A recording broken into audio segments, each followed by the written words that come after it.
बहुत पुराने समय की बात है। एक अत्यंत निर्धन स्त्री ने एक सुंदर पुत्र को जन्म दिया। उस बच्चे के दाएं हाथ पर नीले रंग का एक बड़ा सा दाग था, जिसे गांव के विद्वान पंडितों ने शुभ और भाग्यशाली माना। जन्म के कुछ ही समय बाद गांव के एक प्रतिष्ठित पंडित ने भविष्यवाणी की कि यह बालक जब 14 वर्ष का होगा तब इसका विवाह राज्य की राजकुमारी से होगा। समय बीतता गया। एक दिन उस राज्य का राजा शिकार खेलने निकला और रास्ता भटक कर उसी गांव में पहुंच गया जहां वह बालक जन्मा था। गांव वाले राजा को पहचान नहीं सके, क्योंकि उन्होंने कभी उसे देखा ही नहीं था। बातचीत के दौरान गांव के एक वृद्ध ने राजा से कहा कि हाल ही में गांव में एक विशेष बालक ने जन्म लिया है, जिसके भाग्य में 14 वर्ष की आयु में स्वयं राजकुमारी से विवाह लिखा है। यह सुनकर राजा अत्यंत क्रोधित हो उठा। कुछ ही दिन पहले उसकी महारानी ने एक बेटी को जन्म दिया था। राजा स्वयं घमंडी और कठोर स्वभाव का था। राजा ने सोचा कि क्यों न मैं उस गरीब औरत को कुछ धन देकर उसका बच्चा उससे ले लूं और बच्चे का काम तमाम कर दूं, तो न ही वह भाग्यवान बच्चा रहेगा और न ही मेरी राजकुमारी से विवाह कर पाएगा। वह गांव के उस बूढ़े से बोला, बाबा तुम मुझे उस औरत के पास ले चलो। बूढ़ा व्यक्ति उस राजा को उस भाग्यशाली बच्चे की माँ के पास ले गया। राजा ने उस महिला से विनती की और बोला, तुम बहुत गरीब हो, इस बच्चे का पालन पोषण कैसे कर पाओगी? ये बच्चा मुझे दे दो, मैं इसे अच्छे से पालूंगा। पर वह गरीब औरत अपने बेटे को देने से लगातार इनकार करती रही। तब राजा ने उसे बहुत सारा धन दिया और कहा, इस धन से तुम अपना जीवन आराम से चला सकोगी और जब यह भाग्यशाली बच्चा बड़ा होगा तो खुद ब खुद तुम्हारे पास लौट आएगा। गरीब माँ ने सोचा, यह बच्चा सचमुच बहुत भाग्यशाली है, तभी तो खुद एक अमीर व्यक्ति इसे लेने मेरे घर आ पहुंचा है। शायद यही भगवान की इच्छा है। काफी सोच विचार के बाद उस माँ ने भारी मन से अपना बच्चा राजा को दे दिया। राजा जब थोड़ी दूर पहुंचा तो उसने बच्चे को एक लकड़ी के संदूक में डालकर नदी में बहा दिया। उसके मन में यह विचार था कि दम घुटने से वह बच्चा संदूक के भीतर ही मर जाएगा। राजा यह सोचकर मन ही मन बहुत प्रसन्न हुआ कि उसने अपनी प्यारी बेटी को उस भविष्यवाणी से बचा लिया। लेकिन जैसा कि आप जानते हैं, मारने वाले से बड़ा बचाने वाला होता है। वही इस बालक के साथ भी हुआ। वह लकड़ी का संदूक बहते बहते एक पंचक्की के पास जाकर अटक गया। वहां काम करने वाले एक नौकर की नजर उस संदूक पर पड़ी। उसने सोचा कि उसमें जरूर कुछ कीमती चीज होगी। वह पानी में उतरकर उसे बाहर ले आया। जब उसने संदूक खोला तो हैरान रह गया। उसमें एक छोटा बच्चा सो रहा था। नौकर ने सोचा, यह बच्चा मेरे किसी काम का नहीं, क्यों ना इसे अपने मालिक के पास ले चलूं? उनकी कोई संतान भी नहीं है, शायद वे इसे अपना लें। ऐसा सोचकर वह मालिक के पास गया। पनचक्की का मालिक उस बच्चे को देखकर बहुत खुश हुआ। उसे लगा जैसे भगवान ने उसकी और उसकी पत्नी की प्रार्थना सुन ली हो।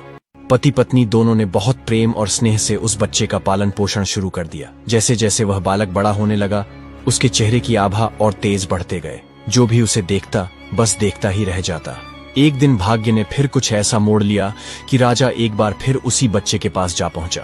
राजा किसी काम से उसी रास्ते से बाहर जा रहा था जिस रास्ते पर वह पनचक्की थी। तभी रास्ते में अचानक बहुत बड़ा तूफान आ गया, तो राजा को उसी पनचक्की के पास रुकना पड़ा।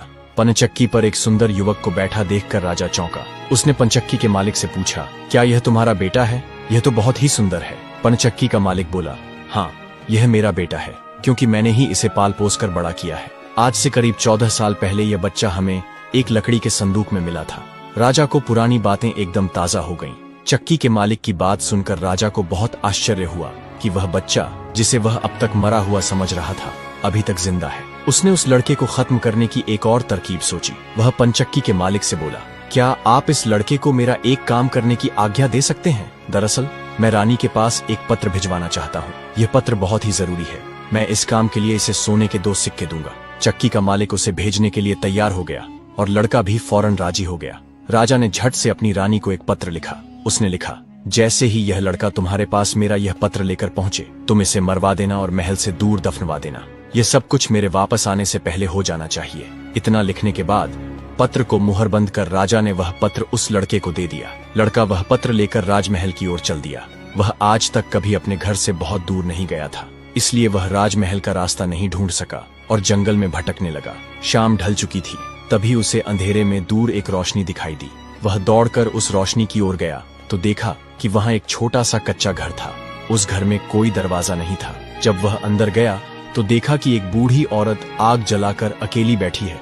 बूढ़ी औरत ने उससे पूछा, बेटा तू कहाँ से आ रहा है और तुझे कहाँ जाना है? लड़का बोला, मैं पास के गांव की पंचक्की से आ रहा हूँ और रानी माँ को यह खत देने जा रहा हूँ, लेकिन मैं रास्ता भूल गया हूँ और अंधेरा हो गया है। तभी मुझे दूर यह घर दिखाई दिया तो रात बिताने के लिए यहाँ चला आया। बूढ़ी औरत को उस लड़के पर बहुत दया आई, क्योंकि वह जगह डाकुओं का अड्डा था और वह बूढ़ी औरत उन्हीं की नौकरानी थी। उसे डर था कि अगर डाकुओं ने लड़के को देख लिया तो वे उसे मार डालेंगे। ये जानकर लड़का थोड़ा घबरा गया, पर अंधेरे में कहीं और जाना भी आसान नहीं था और दिन भर चलने से वह बहुत थक चुका था, इसलिए उसे जोरों की नींद आ रही थी। बुढ़िया के कहने पर वह घर के एक कोने में चुपचाप जमीन पर सो गया। आधी रात के बाद जब डाकू घर लौटे तो किसी अजनबी को अपने ठिकाने पर देखकर वे बुढ़िया पर बहुत गुस्सा हुए। तब बूढ़ी नौकरानी ने उन्हें सारी बात बता दी और वह चिट्ठी भी डाकुओं के सरदार को सौंप दी जो लड़के ने उसे दिखाई थी। राजा की मुहर देखकर डाकुओं को शक हुआ। सरदार ने बड़ी सावधानी से चिट्ठी को खोला और पढ़ा। उसमें लिखा था कि जैसे ही यह लड़का रानी के पास पहुंचे उसे मरवा कर महल से दूर दफनवा देना। सोते हुए उस मासूम बच्चे को देखकर सरदार को उस पर बहुत तरस आया। उसने वह चिट्ठी फाड़ दी और उसकी जगह एक नई चिट्ठी लिखकर उसमें रख दी।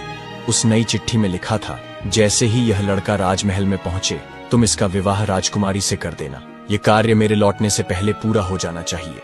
इतना लिखकर सरदार ने वह पत्र उस लड़के के पास में रख दिया और सुबह होने से पहले ही डाकू वहां से चले गए। सुबह जब वह लड़का सोकर उठा तो उस बूढ़ी ने उसे कुछ जलपान कराया। फिर वह लड़का राजमहल की ओर चल पड़ा।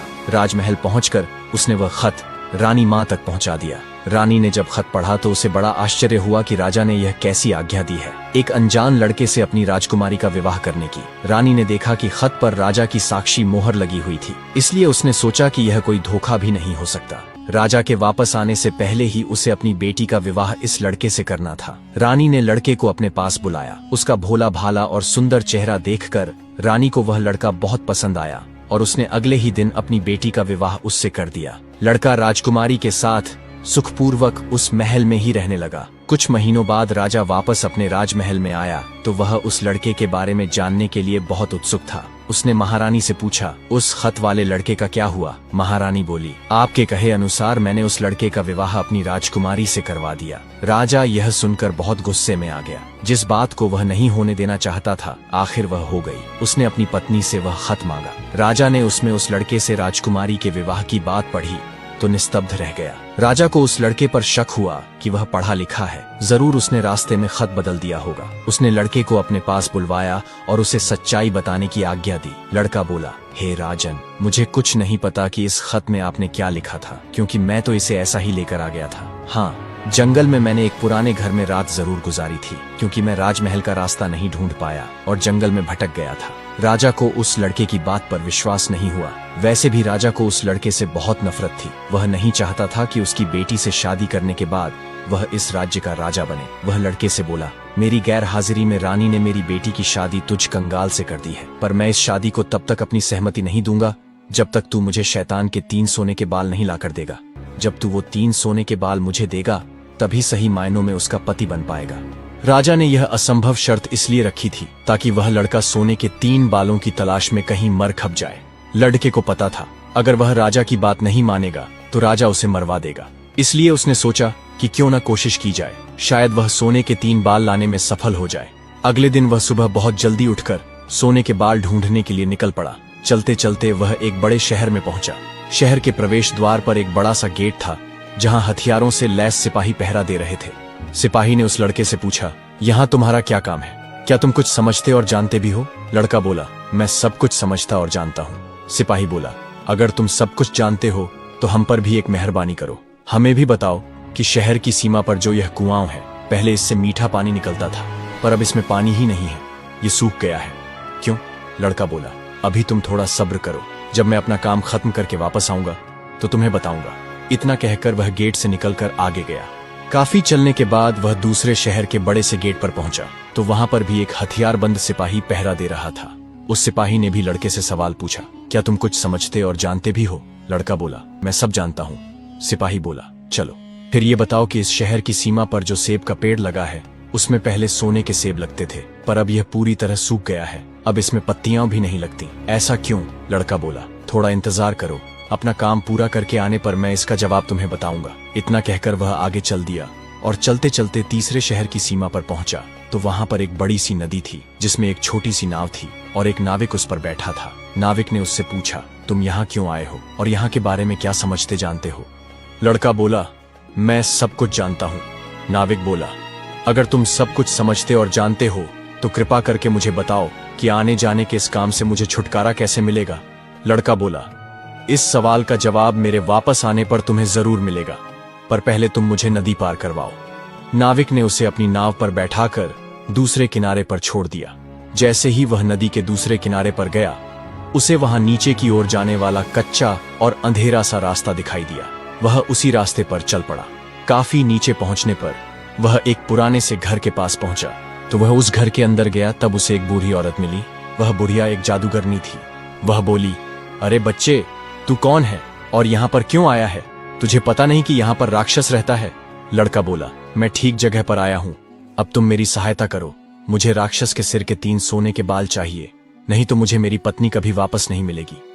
बूढ़ी जादूगरनी को उस लड़के पर तरस आ गया। बूढ़ी औरत बोली, बेटा, यह तो तेरी बहुत बड़ी मांग है, इसे पूरा करना इतना आसान नहीं है। राक्षस घर वापस आने ही वाला है। वह तुझे देखेगा तो कच्चा ही चबा जाएगा, इसलिए मुझे ही तेरी रक्षा करनी पड़ेगी। उस बूढ़ी जादूगरनी ने उसे अपने जादू से एक मक्खी बना दिया। लड़का बोला, बूढ़ी माँ, मुझे आपसे 3 सवालों के जवाब भी पूछने हैं। पहला सवाल है, एक कुआं जिसमें पहले शरबत की तरह मीठा पानी निकलता था, आजकल क्यों सूख गया है? दूसरा सवाल है कि एक सेब का पेड़ जिस पर पहले सोने के सेब लगते थे, अब उस पर पत्ते भी नहीं लगते, वह पेड़ क्यों सूख गया है? तीसरा सवाल है कि एक नाविक को क्यों हमेशा इधर से उधर जाना पड़ता है, उसे इससे छुटकारा क्यों नहीं मिलता? बूढ़ी जादूगरनी बोली, ये तीनों बड़े कठिन सवाल हैं। इन सवालों के जवाब भी हमें राक्षस से ही मिल सकते हैं, पर अब तू चुपचाप छुप जा, नहीं तो जिंदा नहीं बचेगा। थोड़ी ही देर में राक्षस घर पहुंचा। अंदर घुसते ही उसने शोर मचाना शुरू कर दिया। मुझे अपने घर में किसी मनुष्य की गंध आ रही है, आज जरूर कुछ गड़बड़ है। इतना कहकर उसने पूरे घर में झांक कर देखा,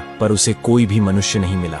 उसकी धाई माँ उस पर गुस्सा करने लगी और बोली, अभी कुछ देर पहले ही तो मैंने पूरा घर साफ किया है, मुझे तो यहाँ कोई मनुष्य नहीं दिखाई दिया। लगता है तेरी नाक में ही मानस गंध घुस गई है। चुपचाप आराम से बैठ और भोजन कर। वह चुपचाप खाना खाकर वहीं जमीन पर बिछी हुई बड़ी सी चटाई पर लेट गया। लेटते ही उसे नींद आ गई। उसकी धाई माँ भी आज उसके पास बिछी दूसरी चटाई पर लेट गई। जब राक्षस नींद में जोर जोर से खर्राटे लेने लगा तो धाई माँ ने उसके सिर से सोने का एक बाल उखाड़ लिया। राक्षस दर्द से कराह उठा और बोला, ओ माँ, तू ये क्या कर रही है? मेरे बाल क्यों खींच रही है? धाई माँ बोली, बेटा, मैंने अभी भयंकर सपना देखा तो डर के मारे तेरे बाल पकड़ लिए। राक्षस बोला, ऐसा कौन सा सपना था जिससे तू इतना डर गई? बूढ़ी धाई माँ बोली, मैंने सपने में देखा कि बाजार वाला कुआं जिससे शरबत निकलता था अब सूखा पड़ा है, इसमें किसका कसूर है? राक्षस बोला, इसे सिवाय मेरे कोई नहीं जानता। उस कुएं के नीचे एक बड़ा सा पत्थर है और उसी पत्थर के नीचे एक बड़ा सा मेंढक रहता है। वह मेंढक सारा शरबत पी जाता है, इसलिए जब तक उसे मारा नहीं जाएगा तब तक शरबत नहीं निकलेगा।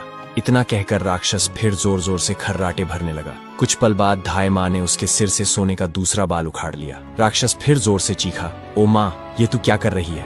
धाई माँ बोली, बेटा, बुरा मत मान, मैंने फिर से एक अजीब सा सपना देखा था। राक्षस ने पूछा, ऐसा कैसा सपना था जिससे तू इतना डर गई थी? बूढ़ी बोली, मैंने सपने में देखा कि राज्य की सीमा पर जो सेब का एक पेड़ है जिस पर पहले सोने के सेब लगते थे, अब सूख गया है। इसके सूखने का क्या कारण है? राक्षस बोला, इस पेड़ की जड़ में एक चूहा रहता है जो इसकी जड़ों को काटता रहता है। अगर उस चूहे को मार दिया जाए तो वह पेड़ फिर से सोने के सेब देने लगेगा। पर अब तू मुझे अपने सपनों से परेशान मत कर, मुझे चैन से सोने दे। इतना कहकर राक्षस फिर जोर जोर से खर्राटे लेने लगा। थोड़ा ही समय हुआ था कि बूढ़ी माँ ने फिर तीसरी बार उसका एक और बाल उखाड़ लिया। अब राक्षस बहुत गुस्से से बोला, बुढ़िया, लगता है तेरे दिन पूरे हो गए हैं जो तुझे अपनी जिंदगी से प्यार नहीं। बूढ़ी माँ उसे शांत करने की कोशिश करने लगी, फिर बड़े प्यार से बोली, बेटा, मैं इन अजीब अजीब सपनों का क्या करूं? अभी अभी मैंने फिर से एक अजीब सपना देखा। राक्षस बोला, ऐसा कौन सा सपना देखा? जल्दी कह, मुझे जोर से नींद आ रही है। बूढ़ी माँ बोली, मैंने सपने में देखा कि मुझसे एक नाविक शिकायत कर रहा था कि उसे हर समय इधर से उधर जाना पड़ता है, उसे इससे छुटकारा क्यों नहीं मिलता? इसमें उसका क्या कसूर है? राक्षस बोला, वह नाविक मूर्ख है, उसे पता नहीं है कि वह एक श्रापित चप्पू को पकड़े हुए है। जिस दिन वह किसी और आदमी के हाथ में अपना चप्पू दे देगा, उसे हर रोज के आने जाने से छुटकारा मिल जाएगा। इतना कहकर राक्षस बोला, बुढ़िया, अब की बार तूने मुझे परेशान किया तो तुझे जान से मार दूंगा। सुबह होते ही बूढ़ी माँ ने उस मक्खी बने लड़के को अपनी झोपड़ी से बाहर निकाला, फिर उसे उसके असली रूप में कर दिया और उसे 3 सोने के बाल देकर बोली, अपने तीनों सवालों के जवाब तो तू सुन ही चुका है, अब यहाँ से भाग जा। अब लड़का बाल लिए अपने ससुर के राज्य की ओर चल पड़ा। रास्ते में उसे फिर वही नाविक मिला। नाविक ने जब उसे दूसरी ओर उतारा तो वह लड़का बोला, तुम अपना यह चप्पू किसी और के हाथ में दे देना, तभी तुम्हें इस रोज रोज के आने जाने से छुटकारा मिल जाएगा। जब दूसरे सिपाही को उसने उसके प्रश्न का उत्तर बताया तो उसने बहुत सारा धन एक गधे पर लाद कर उस लड़के को इनाम के रूप में दिया। वह उस धन से लदे हुए गधे को लेकर जब पहले सिपाही के पास पहुंचा तो उसे भी उसके प्रश्न का उत्तर बताया। उस सिपाही ने भी बहुत सारा धन एक गधे पर लाद कर उसको इनाम दिया। अब वह सोने के 3 बाल और 2 गधों पर ढेर सारा धन लेकर अपने ससुर के पास पहुंचा तो उसे देखकर राजा हैरान रह गया। तीनों बाल और धन से भरे हुए 2 गधों को देखकर राजा ने उससे पूछा, तुम्हें यह इतना ढेर सारा धन कहाँ से मिला?